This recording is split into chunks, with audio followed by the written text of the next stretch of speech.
Welcome back to another episode of the Social Worker Podcast, where we highlight the real, raw, and impactful stories behind the people who serve our communities. Today's guest has a journey that truly bridges two worlds, law enforcement and social work. He spent years responding to crisis situations, supporting families at their lowest moments, and navigating the intersection of trauma, safety, and humanity. He is also a suicide survivor, courageously turning his personal pain into a purpose-driven mission. Now he's stepping into a new chapter, pursuing a career in social work and becoming a therapist. And beyond that, he serves as a board member for Bleeding Blue, a nonprofit dedicated to supporting officers' mental health and building stronger relationships between police and the communities that they serve. His story is one of resilience, healing, faith, and new beginnings. First, we'll start with you guys introducing who you guys are, and then we'll go into more formal introductions. Okay, so I am Sam Simon. I've been in law enforcement for over 20 years. I am getting ready to graduate with my MSW from Barry. I'm also a peer recovery specialist for mental health, and I've been doing that for a few years, and I'm also a supervisor in peer recovery. Yes. And Vanya? I'm Sam's wife, Vanya. My name is Vanya Simon. I'm a licensed mental health practitioner. I'm a trauma therapist. I've been a trauma therapist for about 18 years now. I have a group practice that we work out of Minding the Gap, and see about 75 to 80% of my population is first responders, but I work mostly also with women with a history of childhood trauma, generally mostly people with childhood trauma or cumulative trauma. So you are actually, I want to say, you are the first licensed mental health clinician that I have had sit on the platform, right? On the social work couch. Yes, but right, the beauty of social work in the field of just therapy, right? There's so many different, well, let me not say there's so many different ways, but there are two common ways to become a therapist. You can be a social worker, get your master's and do therapy, or you can do the licensed mental health clinician route and also do therapy. Mm-hmm. Same purpose, different roads to get there. So, and this platform is not just for social workers, right? Like, I'm a social worker, so that's the foundation. However, it's about professionals within the mental health profession. Whether you're a social worker, whether you are a licensed mental health clinician, we all share a common goal. We're all here to help people, and this is a work that's pretty heavy. So thank you for being here. I do not discriminate, so it doesn't matter what you right. But no, there is no beef here. There's a loving bond that we have, right? So I would say that a clinical social worker and a mental health clinician, mm-hmm. we're both clinical in nature, and pretty much what we do is the same thing. It just, like you said, we took two different routes to get here, mm-hmm. education-wise. One went into social work and the other one went into psychology or mental health counseling, both with a master's degree. And we actually, once you become a clinician, it's pretty much the same thing. So we all do collaborate really well together, provide a lot of support for one another. And pretty much what we do is the same. And once we become licensed, we're actually under the same license, the 491 license for the state of Florida, for example. And so pretty much everything that we do is pretty much intertwined or connected with one another. So thank you for having me on your couch. No problem. I'll bring good vibes. Yes, it's already starting off so powerful. So let's talk. And where are you holding that in your body? I'm kidding. I just had to say that. Right, because the body keeps the score, right? So I was like, do you know what you're talking about? I'm like, yes, that's a real thing. Because he's like, that sounds so made up. But so one of the beautiful things, right, is that I try to bring different people from different walks of lives onto the couch or in the social work field because it's so broad and so big. So Simon is a person, well, I'm going to let him give his own introduction because nobody does it better than the man himself. So Simon, go ahead and introduce who you are and what you're bringing to the Social Worker podcast today. Okay, so we talked. I'm bringing a male perspective. I'm also bringing a first responder cultural perspective, which was funny because a little bit of a history for us is that when we started dating, she really hated cops. like she didn't want nothing to do with me, and I was like, I just didn't want to date cops. You know who you are. You know the reasons why. So it got to the point where this is also in my recovery period from my suicide attempt and mental health and exploration of healing and all that kind of stuff. And during the course of that, I decided at 50 years old that it'd be a great idea to go ahead and go back and get my MSW after not being in school for 20 something or 30 something years. And it was terrifying. And it worked out to that I met with Dr. Ingram Herring from Barry University, and we had a long discussion. I gave a little bit of my story to her, and she was like, I would love to see you in this program. Mm-hmm. So I graduated in April, and I've been doing my internship ever since. So for 2 years and change, I've been seeing trauma patients, dealing with my own trauma at work, working overnights, putting the work in to get where I want to be. So you are a police officer currently. What drew you into the field of law enforcement? It's going to be the cheesy answer that everybody gives. And I'll tell you that I think police work is still a calling. For sure. It's a calling. Not everyone can do that job. I wear many hats as a police officer. I'm a crisis negotiator. I'm an instructor. I'm a training officer. When my younger days, I did jump out stuff. But what happens is that you see people and there is a crisis right now with police officers, like mental health wise and hiring wise. You're seeing understaffed agencies with overworked and overburdened officers that are suffering from burnout, and because of the lack of support, whether it's from administrations or from their own personnel, like your coworkers, your peers, which is why I have to be very vocal about who I am and what I've been through, so that people understand, like, hey, listen, what you're experiencing, there's been one-on-one conversations with officers, and they're not going to say, a lot of them will not openly say that they're having issues. And this is where that directness of who I am comes into play, where I go, so when was the last time you thought about killing yourself? And it's like, wait, what? Yeah, no, I can see it. It's all over your face, bub. Why don't you talk to me? You don't want to talk to me? I got a list of people. I know I'm not the most friendly face every so often.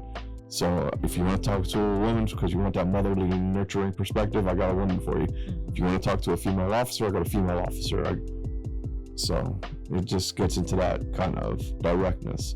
And that goes into social work, where our social work, a big thing about social work that attracted me is the numerous amounts of resources. And being a part of a group chat with 500 people, which goes off at all hours, which I have no problem with. One of those people, I know, learn boundary. No, I don't have a problem with it because I'm working. So 9 times out of 10, when nothing's going off, I'm working. I'm like, 3 a.m, somebody else can't sleep, And if I can answer a question, I put a resource out there. If we had a mental health conference, I put that in there as well. So one of the things that I think is very important that you honed in on was that mental health aspect for law enforcement professionals. I think that sometimes it's kind of like social workers, right? We always, when you work in such a HIPAA compliant field, it's so hard to hear the aftermath or what happens after that call is put into the dispatch, or after law enforcement has responded. You never hear anything about it. You hear it on the news, and then after that, we never see the follow through. So sometimes people forget that law enforcement officers or law enforcement professionals are also humans as well.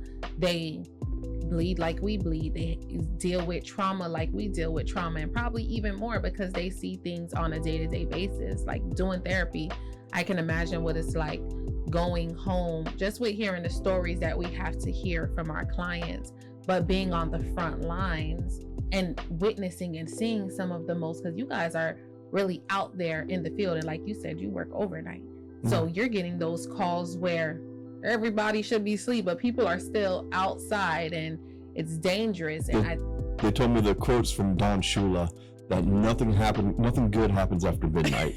Coach Don Shula, and you know what? If you're out and about, you're either going to work, coming from work, or you're up to no good. And especially like on a Tuesday night, it's like, why are you out? So what are some of the things that you see that most people often don't see from the law enforcement aspect? When it comes to stuff like that, I will say this, is that we don't see people don't call us because they're having a good time. People are not calling us to say, hey, come celebrate something with me. We are going to people at their worst possible moments, their moments of need, or because the neighbor's like, hey, listen, this person's gonna die if somebody doesn't go over there and interrupt them from fighting, which is what happens. I was literally doing that on Christmas Eve, on Christmas Day. We broke up a fight. Listen, we see numerous. This is why CPTSD is a big thing for me. Complex post-traumatic stress disorder.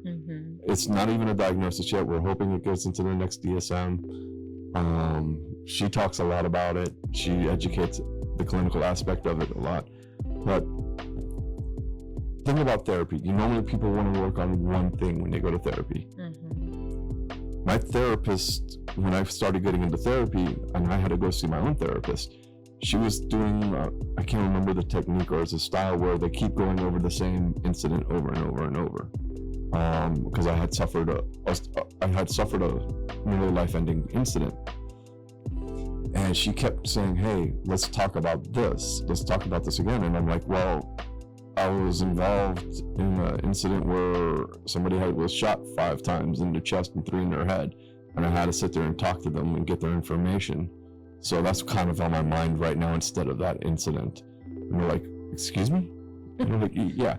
And then the following week after that, it was a different incident. I'm like, listen, we had a kid die on the job. I don't want to even think about my incident. So my own personal incident kept putting it on the back burner. So the trauma builds and builds and builds and builds. Especially in that line of work, because every day, it's kind of like during my time of investigations, like every day you're walking into 3-4 cases where, granted, my time as an investigator versus some of my other colleagues, I think I was just one of the few that were lucky and chosen, where some of them were things that could have been negotiated or worked out amongst family members, friends, where there were people who was actually, like, the allegations that were on paper were absolutely true. And it was very sad. And that's your day-to-day. 3 cases a day, like in Miami, granted, it was maybe 2 to 3 cases a day, but when you read these papers, like I was just sitting in my car earlier and I was like, I think a lot of the things that I've experienced working on the front lines has shaped me as a parent to where I'm so protective. Like I seen a post where somebody was saying, like, there's people, you don't find out that people have families until Christmas time, and they're like, where have your kids been all this time? But it's like, working in this line of work, you have learned to shelter things that are very near and dear to your heart, because there's the social media is such a big and broad platform that you don't know who's on the other end of that screen. You don't know that they can take your child's pictures and use it in very disturbing ways. And these are things that are not talked about. So you're looking at a person as, oh, you're keeping your children off the internet. I mean, Drake had this line where he stated that he wasn't protecting his, he wasn't sheltering his child from the world, but he was sheltering his, I'm saying it wrong. Do you guys know which line I'm talking about? He wasn't hiding his kid from the world, but he was trying to hide the world from his kid or something like that. Yeah, because it's just so many different things out there. Listen, I had to learn that early on, because I used to, every so often when my kids were babies, I would have their little photos up on, the school photo, and I put it up on my dashboard by my speedometer. And then I had a guy one night go, "Your daughter's cute." And I went, all right. And took that down, and I'm like, that's never happening again. Mm-hmm. And then, like, I've even had to tell professionals, like, I think as therapists or as social workers, we're trained to be super transparent, right? We're trained to be transparent and let people know. But you also have to remember that risk factor. You never know who There's a you're boundary that has to be there. And I think some social workers may forget that boundary. Like in the hospital, me and this social worker had this conversation because she disclosed that she was the person who called in the report. And I'm like, why would you do that? Like, your safety is paramount before transparency, because at the end of the day, you have kids at home. Mm-hmm. Remember, we're going into these families at their most vulnerable moments. So these people are like, you're going home to your kids. They're not 9 times out of 10, depending on what the situation or circumstance is. So you have to remember to protect yourself in those aspects as well. I bring a whole different perspective to that because of what I do for a living and how I go about it. During one of my classes, it was, let us describe an interaction between you and a client or patient, or however you want to put it. And I had an interaction where I was doing some peer work, and he had just come off the job. So he showed up wearing his gun, his magazines, and we sat in a cafe. And part of the assignment was give a description of what the client was wearing. And I'm like, he was this, and this, and was wearing a handgun. And I immediately got a phone call. What were you thinking? And I'm like, I was thinking that I wanted coffee. What was the problem? And she's like, he had a gun. And I go, and I said, she goes, your clients can't have guns.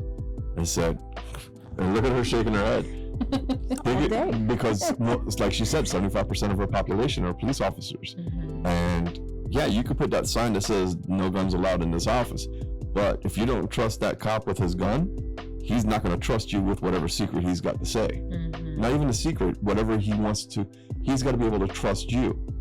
Believe it or not, our words are much more dangerous than our guns. Mm-hmm. And those are the things that we need to get out. And if you don't trust us with just what we're wearing, because it's part of what we wear. Yeah. And for some of us, it's gotten to the point where we don't carry off duty or only when we're going to certain areas. But, it's a personal choice. And if somebody wants to wear their weapon. But even off duty, I'll just say something because of cultural competency. When working with first responders, and I'll say first responders because you might have the same thing happen with corrections, firefighters.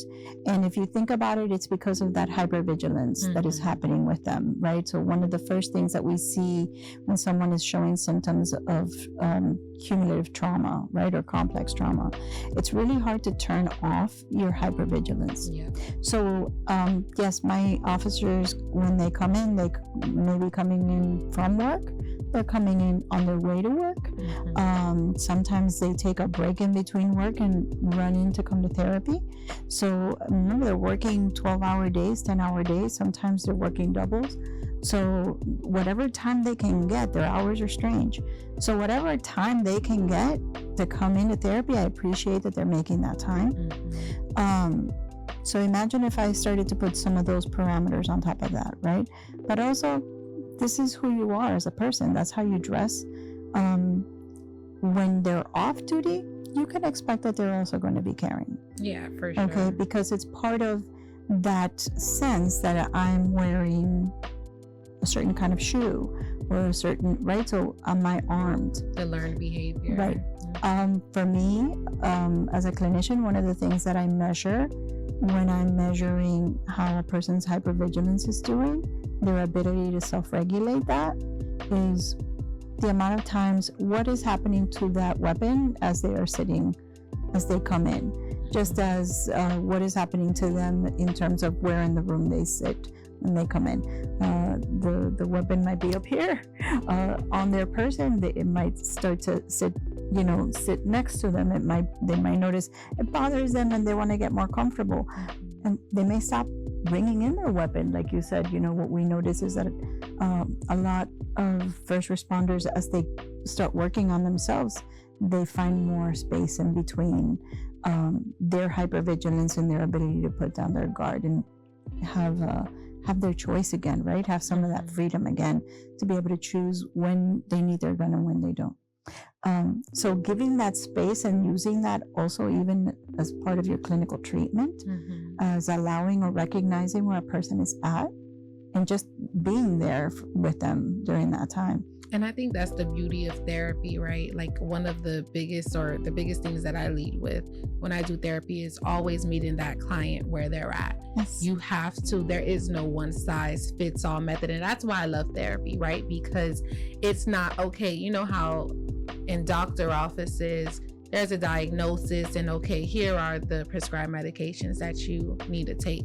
In therapy, you tailor it to that person where I'm trying to get to the core of the issue. So how you present as a clinician is more important for me as a clinician to know, like you were saying, the seating arrangement, how to make that client feel safe, because it takes a lot for them to even walk inside of that room. Yeah. So I tell people all the time, like it goes back to what Simon was saying about there's a whole list of people, and I've been so big on this in the last season of my life, interviewing who works for you, because so many people say that they have had bad experiences with therapy, and in reality, we don't do the work behind the therapy. Like you just get the directory from your insurance, and then whoever they assign you, you take them and expect them to know who you are. Like I think it's so unique what you guys are doing, where you have found the niche that works for you, which is working with first responders who have experienced trauma and complex trauma, because it's such a wide variety that sometimes as clinicians we feel like we can do it all, when in reality,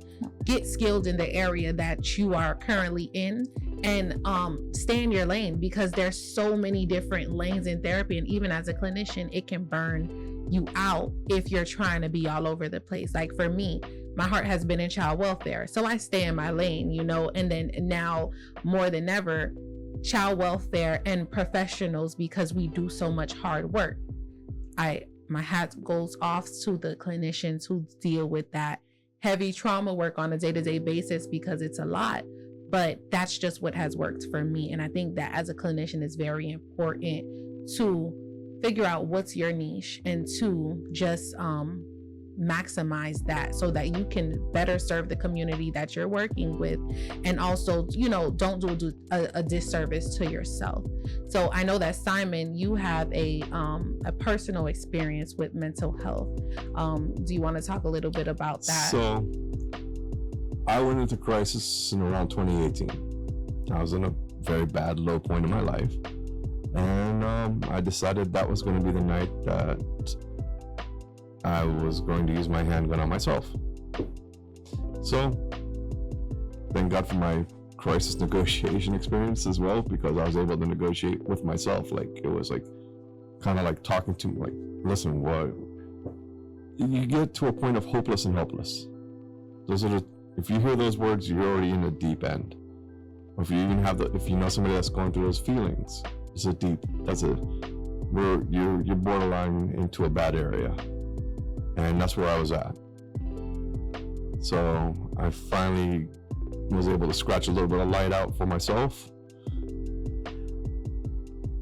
And then I'm not bad-mouthing an agency per se, but I am going to say that EAP needs to be vetted for law enforcement, because I called and I know what to say and not to say. I know how to Baker Act somebody.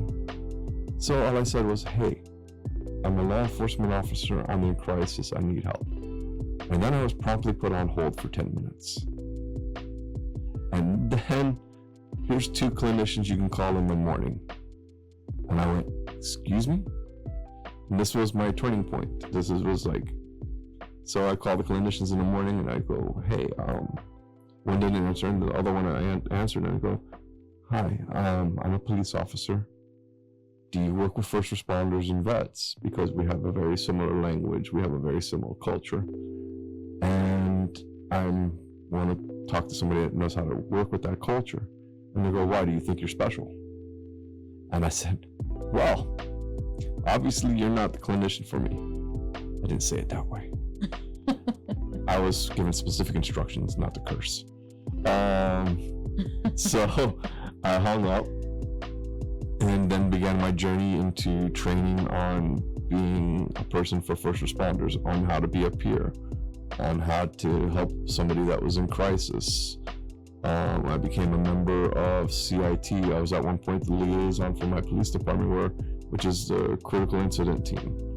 I was the liaison from Miami-Dade's clinic, the person that goes to all the meetings and brings back all the news on how we do Baker Acts, Marchman Acts, and so forth. And then I went deeper into training on how to be a peer. And at some point she goes, why don't you just apply to Barry? Because that's where she went to school, and I applied and had my interview with Dr. Ingram. And now, somehow, some way, I'm graduating with hopefully, I got one more semester, but hopefully I graduate with a 4.0, nice. Which I've never maintained in my entire life as a student. People are like, you did what?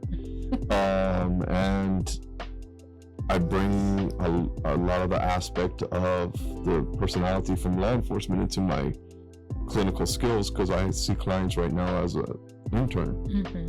And all of my clients suffered some kind of severe trauma. I do trauma work specifically, and when the victim advocate gets one case that they're like, oh, and you speak English? Yeah, you're going to Sam, you're going to Simon. And they're like, and I'm enjoying it. Fun fact, my alma mater is Barry. I got my master's at Barry as well. I wanted to ask a question. So when you had your experience with suicide, was that as were you a law enforcement officer at that time? That was 7 years ago. And that's one of the things where I feel like, going back to cultural competence, right? Sometimes society doesn't realize that also means something for professionals as well, right? Like we also have these same feelings. We go through the same thing that people go through, but we're like in the limelight. I'm not going to use the term a public figure, right? But we are professionals, and we have a code of ethics that we have to follow and maintain. And sometimes people forget that we're human just as well. Like, I mean, social workers, as an investigator, case manager, I've been cursed out by some people, right? But I know law enforcement, it's just another level, because like I've been out sometimes when I go out on cases with my staff. Law enforcement accompanies us, especially in Broward County, and they will literally say, you guys can come in, they're not coming into our house. It's that stigma, or that's associated with law enforcement, just have this bad reputation. Where do you think that comes from? Well, that came from years of bad policing. Listen, there are good cops out there and there are bad cops. But here's the thing, like, a lot of the things that I do that are good, like on the occasion I'll buy somebody a meal.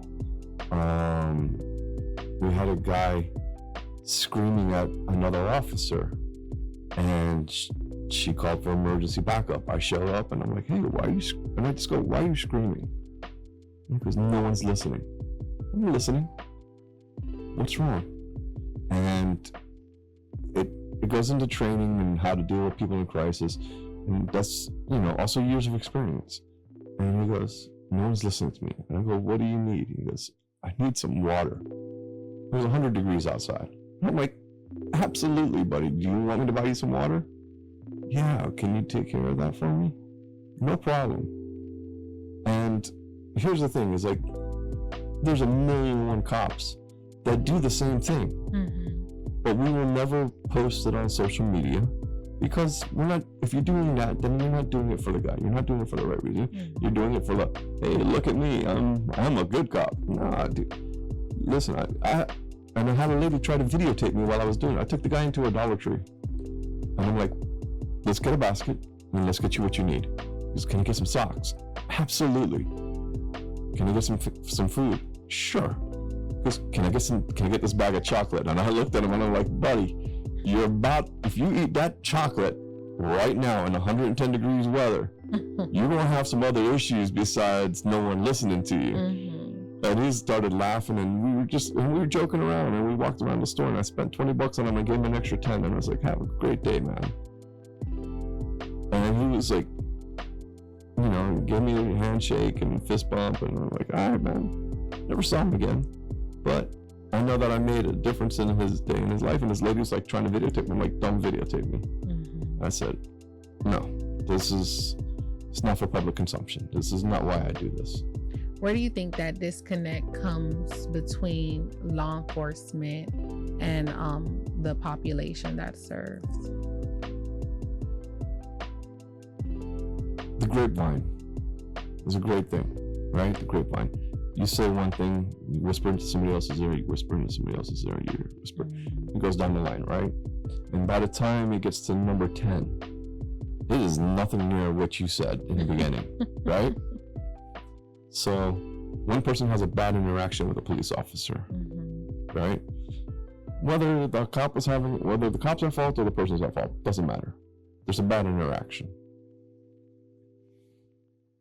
That person tells one person. That person tells 2 other people. That person tells 3 other people. And by the time he gets out there, it was, this cop was this. If you pull body cam footage, which is public record, believe it or not, body cams, we have absolutely no problem with body cams. The only thing body cam has done is taken away a little bit of the discretion that we had in regards to letting people go, actually. Wow. Because before we could be like, listen, just don't do this again. You made a mistake, don't do it. Now we don't have that discretion because it's on camera. Mm-hmm. Like, you just admitted to saying something that you probably shouldn't have said. All right, well, now you gotta go to jail. Why do I gotta go to jail? Well, because you said it and it's on camera, and I'm not gonna lose my job because of you. That's key that you said something about the body cam, because like when I go out, and that's more so new age from when I was like frontline in the field, polices really weren't using, or I don't know if the body cams was working, I don't really know, but it was like, I think it's the social work aspect in me where I used to feel very uncomfortable asking these questions, because I know there's certain cases like for investigators or child protective investigators, when there's sexual abuse cases, you have to go out and respond with law enforcement. So for me, like having the body cam on during those very it was an uncomfortable feeling for me as a professional, having to ask these questions. And I'm like, in a way, it kind of felt like we were re-traumatizing. But then I had to, when I spoke to an officer, I pulled him to the side and I was like, is it necessary for the camera to be on? He was like, believe it or not, it will actually make or break a situation, because at the end of the day, and it is true, because people recant stories. That's why it's good to just interview one time, where the child protective investigator and law enforcement are interviewing the child at one time, because it helps that recanting and not re-traumatizing. So I was like, sometimes you have to be a little more intrusive when you're looking at the bigger picture. So, and active investigations are not available for public record in certain, especially in those types of sensitive situations. Yeah. So that brings me on to the next topic, right? Of minding the gap. Let's talk a little bit about what minding the gap is. Minding the Gap is a business that my wife and I have. She's at the forefront of it. And it's mindingthegap.net. And we are a group of trauma-informed clinicians and peer specialists, which is what I am right now until April. And then I think all of them are vetted to work with first responders. She does a women's empowerment, post-traumatic growth group for women. I do group for first responders. I have 1 or 2 other people that help me out with doing the group. Right now, there's a female officer that runs the morning session, and then I run the afternoon session at another location. And and we just help out as many people as we possibly can. And with Minding the Gap, do you want to go a little more in depth with like what the vision and the mission is of your business, of you guys' business? So Minding the Gap is our way of downsizing, I guess. It's a group practice, and it's put together by some clinicians, a couple of psychiatric nurse practitioners. We train interns, so we take a couple of interns a year that we work with from some of the universities in the area that are interested in working with complex trauma, and that are interested in working with the first responder population primarily. We have some clinicians that work with children, specialize in working with children, teens, and then we do some family work in that. So it's really just a group of us that have come together that wanted to continue to collaborate under an umbrella. Clinically, I mean, I guess technically we just share space, and we do some training. Another thing that we do that is really cool is that we do cultural competency for first responder treatment. So we do a couple times a year, train clinicians that are interested in working with the first responder population. So we'll do some of that training as well. It's a one-day training. We're looking in May to turn it into a 2-day training, because that's just been a lot of our feedback is like, this wasn't long enough. Part of what we're noticing is breaking down the kind of work that is required when working with complex trauma and first responders and their families. Requires a lot of different layers. Trauma is a bag of goodies, right? Mm-hmm. And you really have to sit with the client and see where they're at and what their needs are. And so part of that is, where are they holding that? What is their process? What has brought them here, right? Like Gabor Mate says, trauma is not what you are. Trauma is not about what has happened, what is wrong with you or what has happened to you, but how your body is stored that in order for you to survive it and continue to live, right? It's almost like if we're mutants. I always tell people we're like X-Men. Once you have trauma in your life, you mutate into something that helps you to survive. Undoing that or learning how to become your best self with that now is a process, and it's unique to everybody.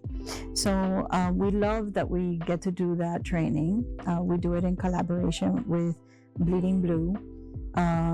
Most of the proceeds that go from that training actually go to Bleeding Blue. There's no profit out of it. There's no profit. We take the money that costs for the food and whatever expenditures we have for that day, and then the rest of the money goes to the nonprofit that we were both board members on, which is Bleeding Blue, which is a first responder nonprofit. And then the other thing that we do with Minding the Gap is that we're hopefully working on trying to create a retreat center. So we are working on trying to build a small retreat center in North Carolina that we can do like an intensive 4-day treatment, 5-day treatment for first responders and their families, people with complex trauma that are presenting in different ways, that are maybe need some somatic healing, resetting their nervous system, and then just do that in a more natural way, using tree therapy and all of those cool stuff and more holistic things. So that's our big goal that we're spending a lot of time thinking about right now. But nothing. I think part of what we do is in training, our biggest thing is creating a big network of resources that are out there. Because like you said earlier, clinicians, we don't have to be, if you are a jack of all trades, you're a master of none, right? And we all tend to be good at something. I always tell interns when I'm training young clinicians, I always say, you don't know what you're going to become good at just yet. you'll know because that is what'll fall on your lap, right? And you will know it as you become good at something. It becomes your niche, right? But it becomes your niche because you have a passion for it, because you know that you have a calling for it. I think that this is a work of heart. Yes. And you have to be called to do something like this. It's your vocation, your ministry. So a lot of us put in a lot of endless hours, thoughts, connections. I saw a meme once that says, your therapist doesn't stop thinking about you when that session ends. Yeah. They think about you, they pray for you, they read up on things that remind them of your situation, so it's constantly a work in progress. I wouldn't change doing this for the world, right? And I think I'm blessed that I've been called, that God has called me to do it, right? But as a result, we start to develop some specialty. And there's so many of us that do such amazing things. So I think that it's really good for us to collaborate with one another, to know what clinicians are out there that can provide what support, because when someone is sitting with a particular need, or their family has a particular need, you should be able to know, hey, I don't have to take that on. I know somebody really, really good that can take that on. So I think that that's the coolest thing that we've developed in the trainings, is that we know, oh wait, I know this person that is really great. Like, I do somatic work, but I send everybody to Somatic Panda. We have a guy that does specialize in breath work.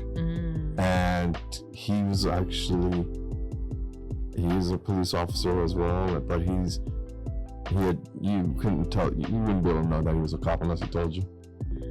He's phenomenal. He does a great job doing somatic work, and I don't send him just cops, right? No. I sent him anybody who is stuck in their body, and I see it, and I said, you and I are doing a different kind of work. I'm going to send you to somebody else. And it allows somebody the opportunity to say, oh wait, I can seek help in all sorts of different ways. So for me, I think it's great. So I think that that's the coolest part about what we are doing. He staffs stuff with me, I staff stuff with him. Like, hey, he'll be like, hey, listen, this is what happened with this last session. Because he didn't realize that. He also does peer support. Yeah, he does peer support now. I'm the supervisor for that, but he does, he was doing somatic breath work with somebody, and some stuff got unlocked. Like, oof, damn, didn't know this was gonna happen. And I was like, okay, so this is what we're gonna do. From now on, when you're gonna schedule somebody for a client, you're gonna schedule a client. Make sure they got a therapist or somebody that they can talk to, or somebody that can help bring them back to where they need to be. Because you may unlock something like this again. And so now he's making sure, like, hey, listen, you got a therapist, make an appointment for this time on this day when we have our appointment 2 hours earlier, 3 hours earlier. Or the next day, or during the week. It's okay.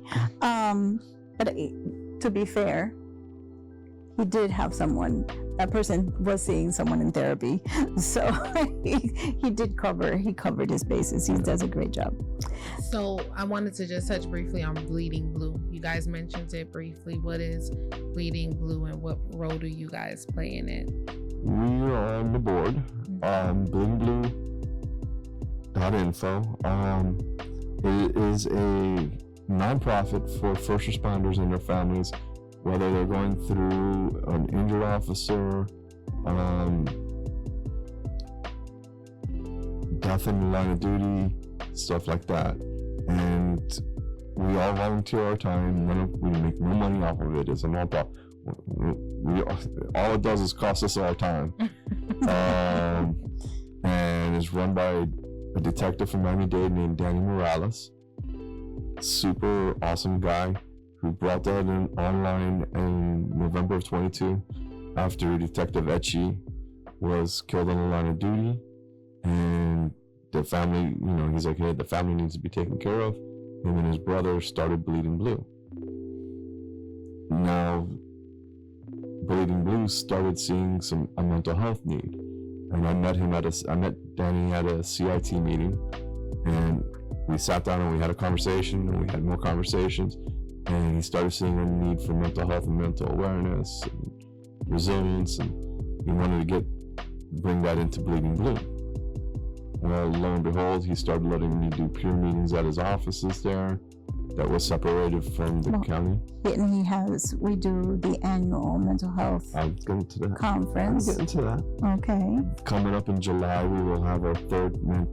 He's done 2 mental health conferences on his own.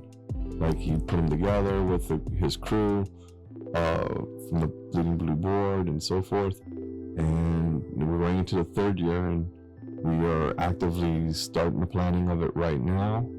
Looking for the location, looking to get speakers, looking to get vendors. And we, because we're nonprofit, we look for the cheapest and free. And if you can do it for free, we may be doing it with you. And we try to get people to come out and speak for it. And it's evolving. Mm-hmm. It keeps evolving. And once again, proceeds go to paying for the event, and then anything else goes to the families. We'll raise money for whatever family is in need. We just did Devin and Caruso, who recently passed from Miami Beach and Miami-Dade. There was an officer from Indian River that that's not even in Miami-Dade, and we were helping them raise money as well. We just try to take care of the families as best we can. I think that's so powerful too, because as professionals, we can get so caught up into pouring into the clients that we serve that we sometimes neglect the very people that we do this work with on a day-to-day basis. So I think it's really cool that they have not just said, may their souls rest in peace, because you can never bring that life back. But I just love the fact that the families didn't get forgotten, because it's a headline for many, right? And after those headlines or whatever goes out into the media is done, what's the follow through for the family? So I think it's very key, and it's great that he found a niche, or the founder found a niche and has been going with it, and it continues to evolve. So what does when you graduate in April, how do you plan on staying in law enforcement and now entering the field of social work? What does that look like for you? It looks like I'll never sleep right. So one of the things that right now is in the planning stages as well is we have a problem with law enforcement and families and divorce and trauma and bringing it home, and communication. As we were talking about earlier, a traumatic event can change a person. Mm-hmm. Well, imagine a normal person that's not in this field will maybe experience 3 to maybe 5 traumatic events in their life. Law enforcement, I do that in a week,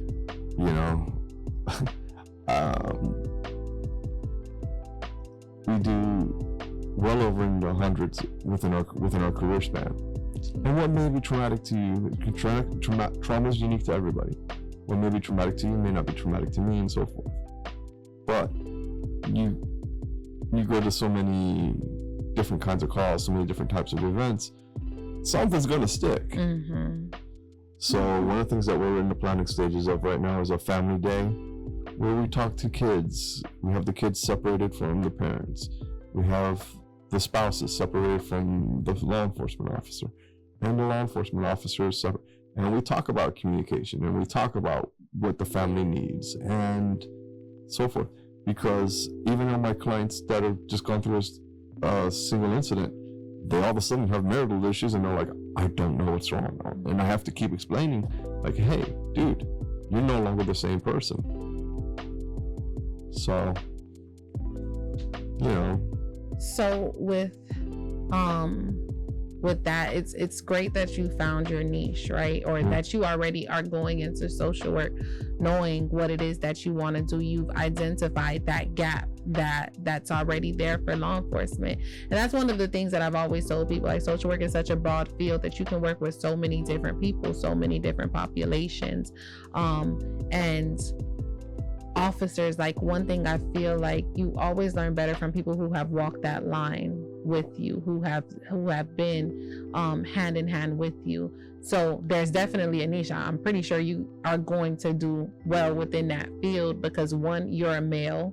Two, and we don't have a lot of male mental health professionals. I won't even just limit it to social workers or licensed mental health clinicians, therapists in general, or men who are actually, because when we think about it, women, we lead with emotions, men, we lead with logic. And does the money make sense?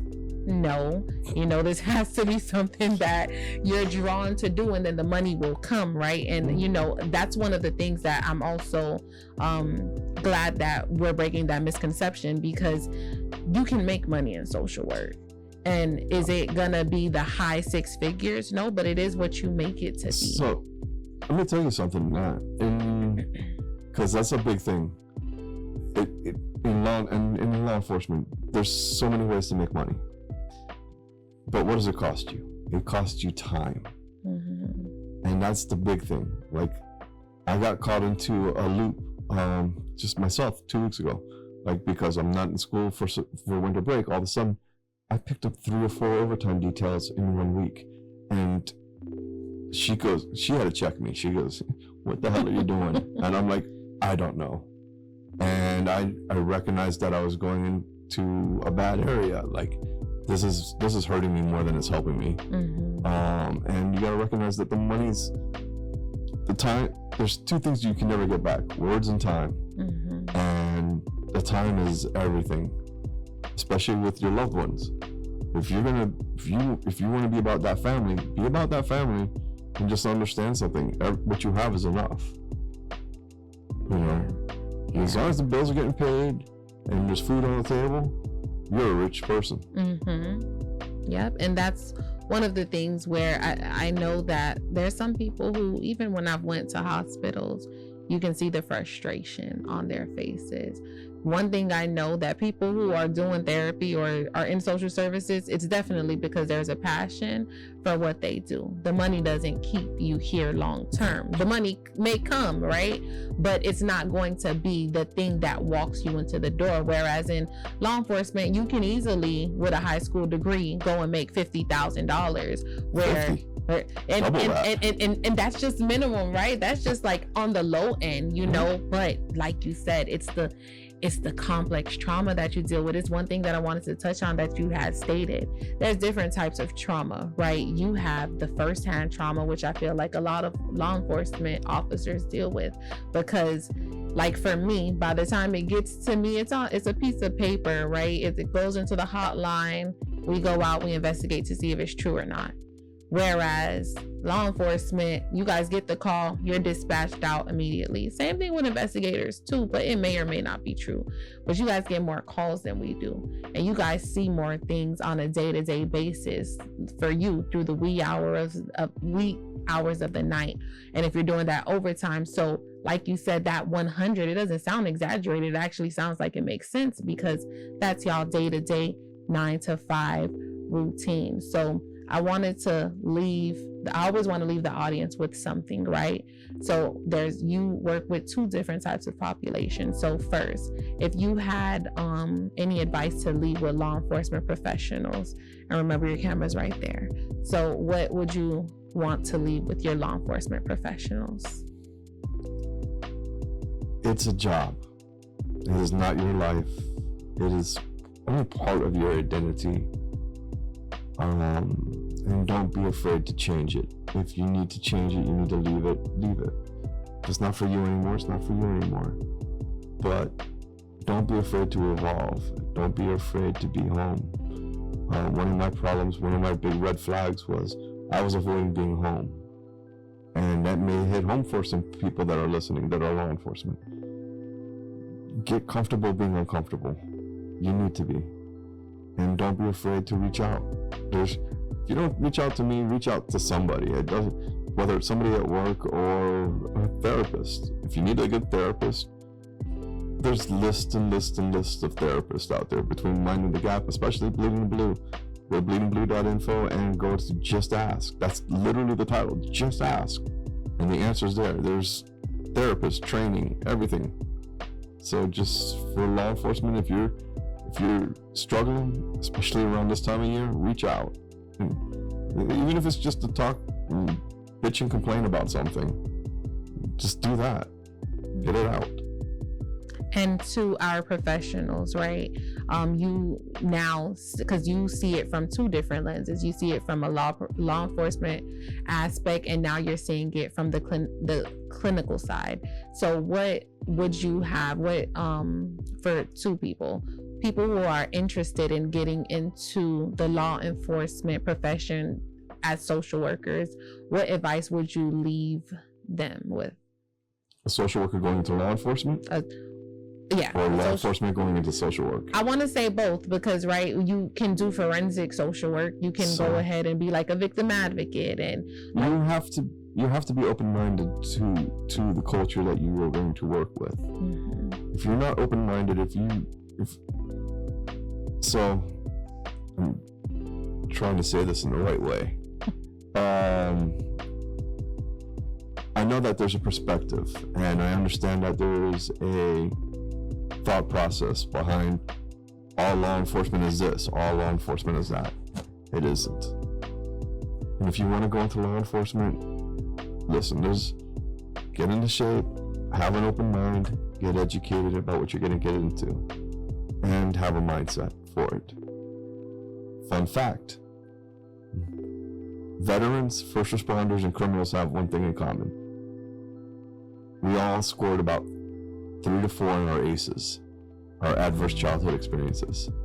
Meaning, we suffered trauma as a child, but we just thought of it as a childhood. Mm-hmm. Like that's how, you didn't get hit with that. Childhood experience, childhood trauma, we all got it. Mm-hmm. And that's what drove us into doing this. And that's what makes me who I am and how I'm a police officer. Some people went a different route. Listen, when I was in high school, I had 2 choices. I was either going to be a criminal or I wasn't. Mm-hmm. And due to the nature of my folks, I ended up not being a criminal. What advice would you have for professionals who are choosing, or clinicians that are choosing to work with law enforcement officers? Be open-minded. Learn about the people that you're going to work with. It is a culture. I remember during the Black Lives Matter movement, when it first started up, there was a whole thing about Blue Lives Matter, and people were very upset about it. And then I started thinking about it, and I started doing research, and you can ask her, I was never a big researcher. But when I started my degree, I started doing research into it and learning more and more about culture. And it turns out there is a first responder culture, the same way there's a veteran culture, the same way that there are numerous different cultures. Mm-hmm. And I'm not saying this to diminish anything. I'm just saying that be aware that there is a culture that you have to be able to learn about. You have to be open-minded about. You have to be able to earn that trust through rapport. Mm-hmm. And you have to get used to dark humor rather quickly, because that's where we live. That's our main coping skill is dark humor, which is horrible. It's horrible. I agree, it's horrible, but it's, if we don't laugh, we cry. And Lord knows we're not going to want to look like we're crying in uniform. Mm-hmm. So I just wanted to thank you both for coming and sitting on the couch and just opening up and sharing, because both of you guys bring such different and unique aspects to the Social Worker podcast. You as a licensed mental health clinician, and you as a law enforcement professional who's also transitioning into social work. You are the first law enforcement professional that I lied. My friend is a dispatch, so she was here first, but you are the first male that has came on, and you bring such a different aspect. And like, I'm just so intrigued with the negotiation specialist, and like being a social worker, I feel like you will also unlock so many doors for social workers, because it's something you hear about, but up until it's like they always say, your network is your net worth. Up until you meet somebody who's doing the work and who can tell you, like, hey, you can be a victim advocate. You don't have to just do what the norm is when it comes to social work. So I just want to thank you for your yes. It probably took a lot, because again, we're gonna be real here. As a law enforcement professional, and you having that much experience, we know that you're making decent money. So to be leaving law enforcement to come into social work, you are doing it because there's a passion there, because it's a calling. And I want to thank you for answering that call. It seems like you want to say something before. Well, there's also a cost. That's true. The average law enforcement officer only lives 5 years past retirement. Really? Yeah. Jeez. And it's because of listen, my cortisol levels probably outdo my testosterone levels, we run at a high speed, and there's a cost, and you have to adjust to that cost. You have to understand that time is cost. Spending, so you have to reel it back in towards the end of the career. Listen, I learned very quickly during one of my dark periods that I can be very happy with just a bed and my phone for music and a peanut butter and jelly sandwich. I don't need a lot. Peace is priceless. Peace is no idea. So I want to thank you for your transparency. I know that it took a lot to unpack all that you've been through in such a short period of time, right? And I hope that one thing that I always want the listeners to take away is something from it, and you've left multiple things that people can take away. You guys as a couple, both as professionals, merging your lives together and making it work for what works for you guys and the passion that you guys have. So I just want, like, one thing about it, when it's often you'll find a therapist or you'll find one, but to find two under one household is like a power couple. So I'm just feel really bad for our kids. That's all. Well, yeah, because it's hard to be a therapist to your own children. When I try to parent my own kids, I'm like, I see why they say go find another therapist, because there's no way that you can turn around and do therapy with your own people that not even just your own children, but you can't preach in your own house. You can't. A prophet is not accepted in his own home, and therapy is a constant reminder of that, or parenting, shall I say. So I want to say thank you guys again for joining us. I appreciate it. And you guys can wave to the camera.